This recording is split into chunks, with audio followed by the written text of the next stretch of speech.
बातमीत सत्यता हीच आमची ओळख। जिल्हा विधी सेवा प्राधिकरण धुळेच्या वतीने जिल्हा सैनिक कार्यालयात विधी सेवा चिकित्सालयाचे विधी प्राधिकरणाचे सचिव प्रवीण कुलकर्णी यांच्या हस्ते उद्घाटन करण्यात आले।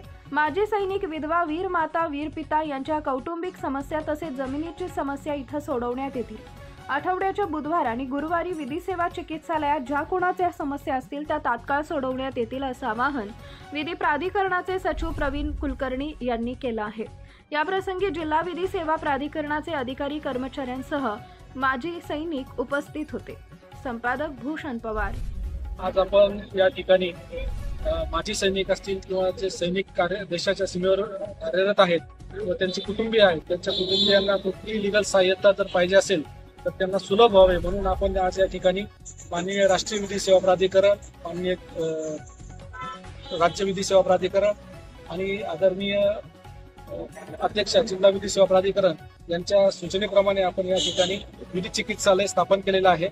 हे विधी चिकित्सालय दर मंगळवारी आणि बुधवारी सर्वांसाठी उपलब्ध असेल। या ठिकाणी जे माजी सैनिक असतील किंवा सैनिक असतील त्यांचे जे कौटुंबिक वाद असतील किंवा मालमत्ते संदर्भातील जे वाद असतील, त्यांच्या पेन्शन संदर्भातील जे वाद असतील, त्या सर्व वादांमध्ये त्यांना विधी सहाय्य या ठिकाणी मोफतरित्या पुरविले जाईल। त्यासाठी आपण आज या ठिकाणी आदरणीय श्री पाटील साहेब यांच्या सहाय्याने विधी सेवा चिकित्सालय सुरू केलेलं आहे। तर आपल्या माध्यमातून मी जे सैनिक आहेत, माजी सैनिक आहेत किंवा त्यांचे कुटुंबीय आहेत त्यांना सर्वांना नम्र आवाहन करेल की आपण या विधी चिकित्सालयाचा पुरेपूर फायदा घ्यावा व आपले जे काही विधी सेवेच्या बाबतीमध्ये ज्या अडचणी असतील त्याचे या ठिकाणी निराकरण करून घ्यावं। धन्यवाद।